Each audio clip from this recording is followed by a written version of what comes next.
Allahu Allahu Allahu Allah Allahu Allahu Allah. Assalamualaikum warahmatullahi wabarakatuh. Perkenalkan, nama saya Desi Armainis dengan nomor NIM 20140700077 akan menafsirkan mengenai surah Al-Fatihah ayat 1-7. Dan dalam video ini saya akan menjelaskan mengenai ayat dan terjemahannya.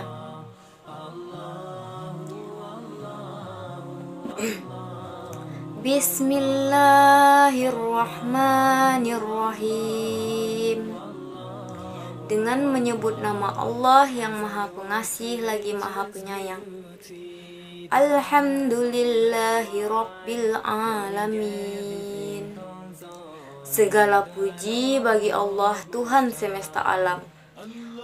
Ar-Rahmanir-Rahim, yang Maha Pengasih lagi Maha Penyayang. Maliki Yaumiddin, pemilik hari pembalasan.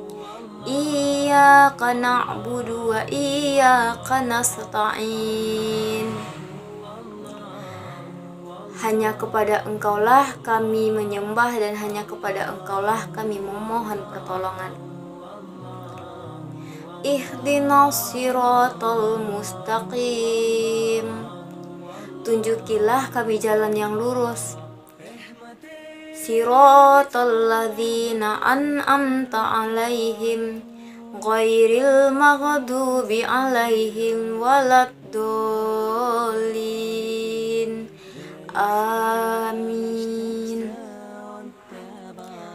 Yaitu jalan mereka yang telah Engkau beri nikmat kepadanya, dan bukan jalan mereka yang Engkau murkai, dan bukan pula jalan mereka yang sesat. Shadaqallahul azim.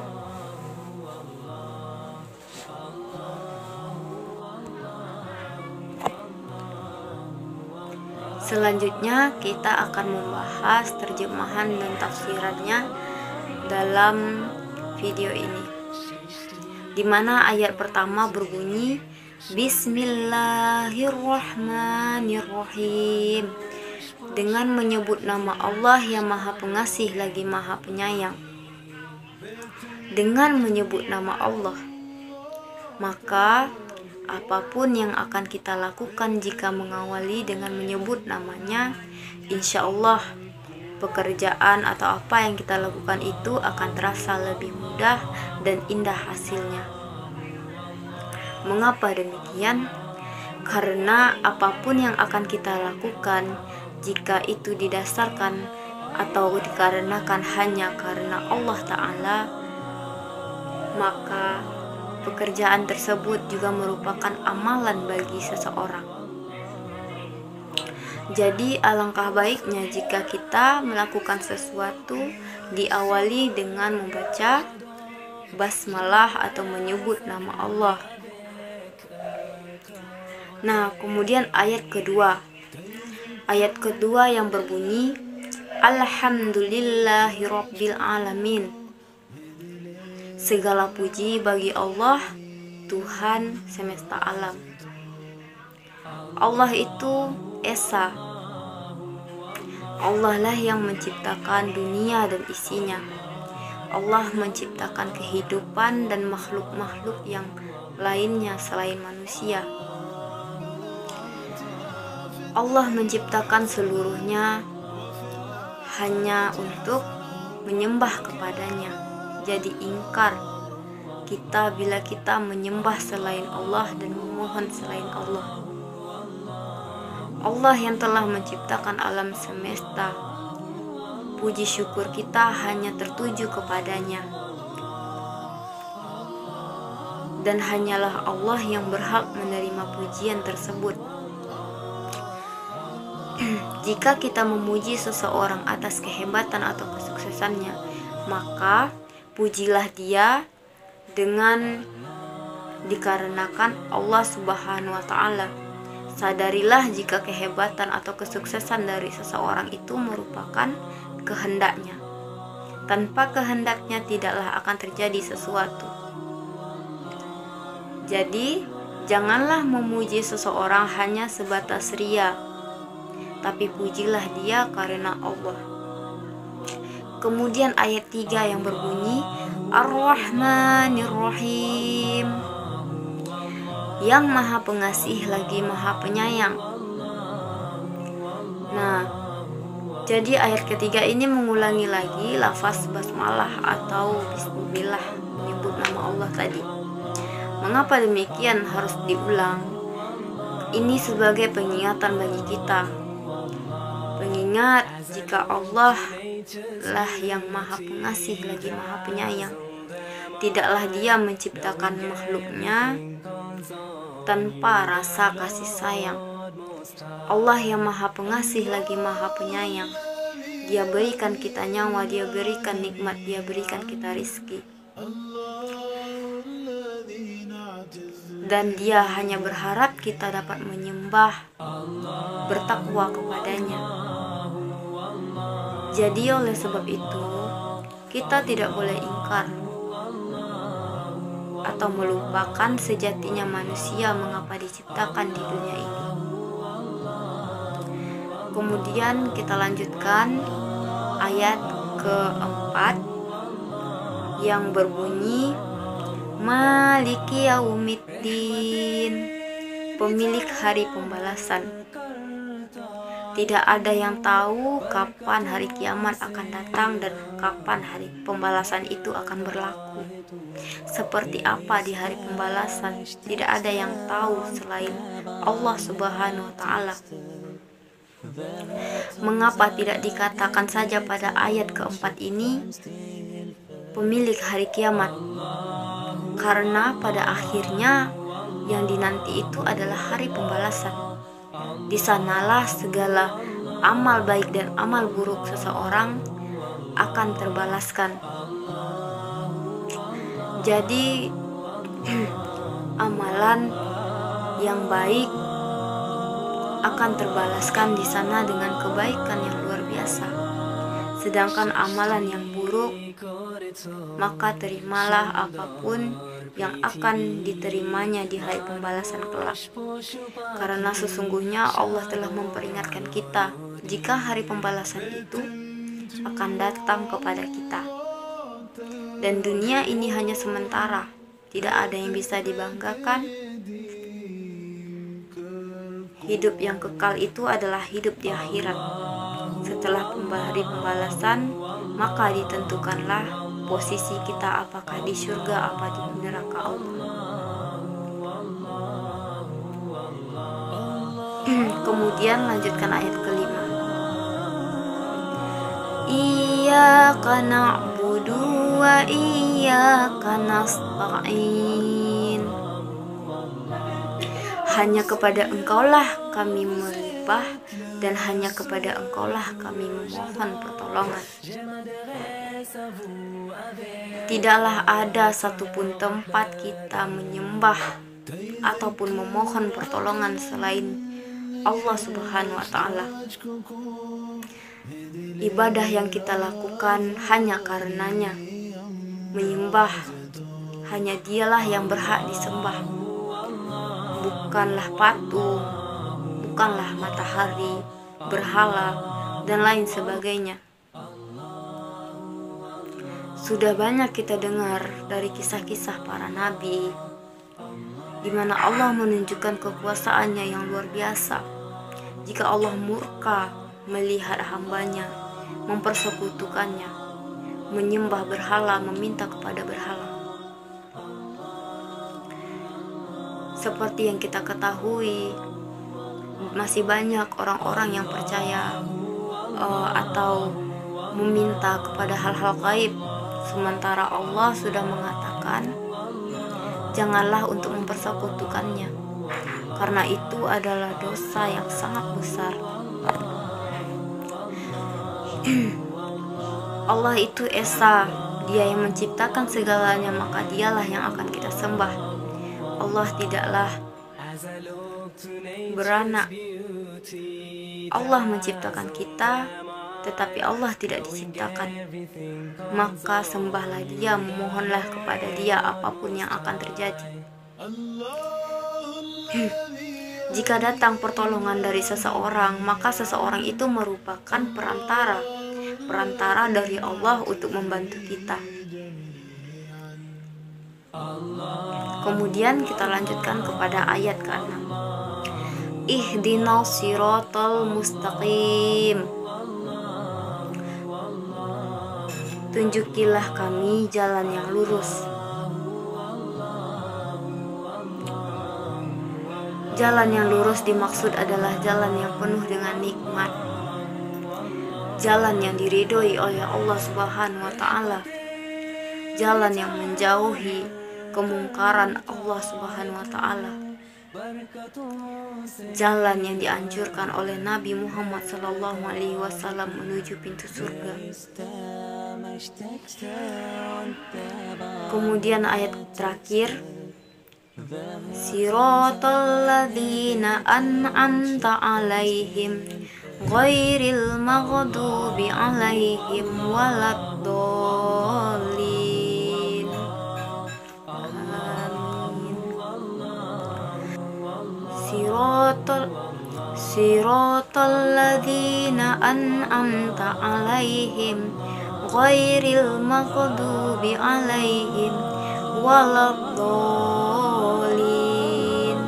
Amin. Yaitu jalan orang-orang yang telah Engkau beri nikmat kepadanya, dan bukanlah jalan mereka yang Engkau murkai, dan bukan pula jalan mereka yang sesat. Pada ayat terakhir ini dijelaskan apakah itu jalan yang lurus. Jalan yang lurus adalah jalan yang telah diberi nikmat oleh Allah Subhanahu wa taala, jalan yang telah diridhoi Allah Subhanahu wa taala. Bukanlah jalan yang sesat, bukanlah jalan yang menuju kepada kemungkaran Allah Subhanahu wa taala. Yang kita harapkan di sini, kita dibimbing, kita diarahkan kepada jalan yang benar atau jalan yang lurus, agar kita dapat menjadi hambanya yang bertakwa. Jalan yang lurus ini yaitu jalan menuju ke surganya Allah. Karena jalan yang sesat adalah jalan yang sangat dimurkai oleh Allah Subhanahu wa taala. Di dunia ini penuh dengan rayuan godaan seperti yang kita lihat saat ini. Kebanyakan orang lebih memikirkan duniawi, kesenangan duniawi dan sebagainya, tanpa mereka pikirkan hidup di akhirat itu lebih kekal daripada hidup di dunia.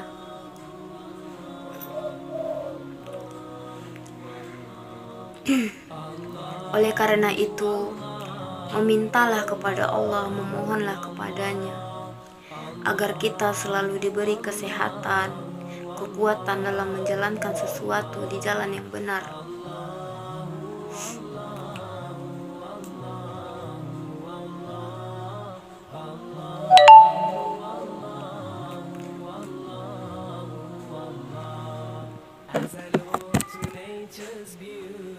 Ingatlah, sesuatu kesenangan bisa saja menjerumuskan kita ke dalam sesuatu jalan yang dimurkai Allah Subhanahu wa taala. Karena sesungguhnya dosa itu emang enak, namun hasilnya tidaklah sebaik daripada kepahitan untuk kebaikan. Mengapa saya demikian? Mengapa saya berbicara demikian? Karena kita lihat pada saat ini, kesenangan mereka dalam dunia melupakan mereka kepada kekuasaan Allah, merupakan mereka kepada ibadahnya kepada Allah, seakan mereka tidak membutuhkan lagi karunia karunia Allah. Berbuat dosa tidak disadari karena kenikmatan dari dosa yang melupakannya kepada sesuatu yang batil.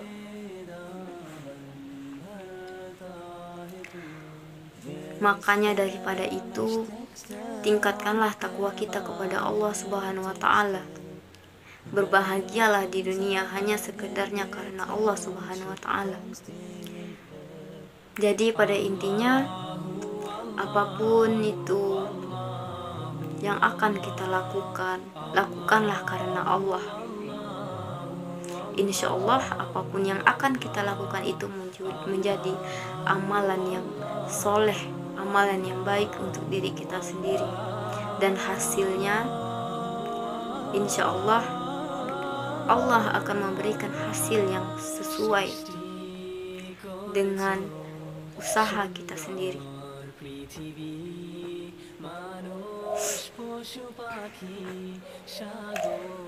Nah, jadi surah Al-Fatihah ayat 1-7 ini merupakan surah pertama di dalam Al-Quran atau disebut dengan pembukaan. Bahkan di dalam sholat, surah Al-Fatihah ini selalu kita lafazkan. Oleh karena itu pembacaannya harus benar, karena di dalam ini merupakan sesuatu ucapan kita kepada Allah. Tunjukilah kami jalan yang lurus. Hanya kepada Engkaulah kami memohon, hanya kepada Engkaulah kami menyembah. Surat pembukaan ini sebagai tanda jika kita beriman kepada Allah. Maka lisankan, bacakan dengan baik, amalkan dalam kehidupan sehari-hari. Cukup sekian yang dapat saya jabarkan pada hari ini. Lebih kurang mohon dimaafkan. Wabillahi taufiq wal hidayah. Wassalamualaikum warahmatullahi wabarakatuh.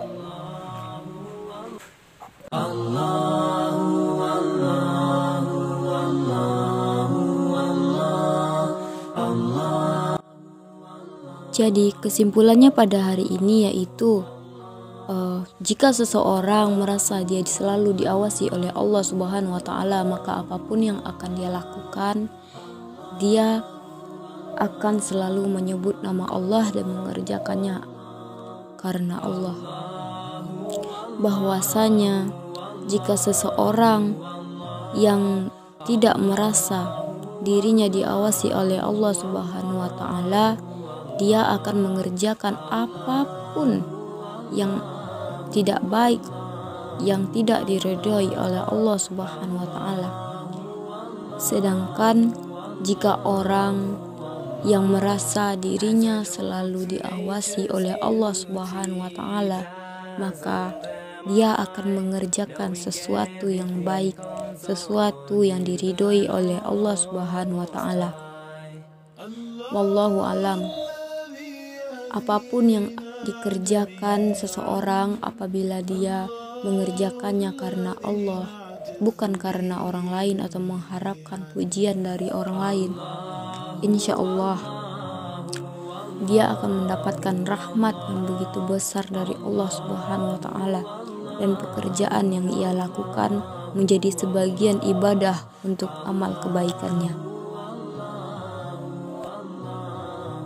Surah Al-Fatihah ini merupakan surah pembukaan atau surah pertama di Al-Quran. Surah Al-Fatihah termasuk ke dalam surah Makkiyah, di mana surat ini diturunkan di kota Mekkah. Surah Al-Fatihah yang kita baca setiap melaksanakan ibadah sholat merupakan surah pertama yang wajib kita hafal, yang harus kita hafal bagi setiap muslim, karena surat ini dipakai dan dibaca, dilafazkan pada saat-saat acara tertentu, ibadah sholat maupun yang lain-lain sebagainya. Jadi keumpamaan dalam surah Al-Fatihah ini sangatlah mulia. Surah Al-Fatihah sebagai pengingat bagi kita bahwasanya Allah Subhanahu wa Ta'ala akan selalu mengawasi kita dan akan memberikan kebaikan kepada hambanya yang bertakwa kepadanya. Cukup sekian kesimpulan pada tafsir ini, lebih kurang mohon dimaafkan. Saya tutup dengan Assalamualaikum warahmatullahi wabarakatuh.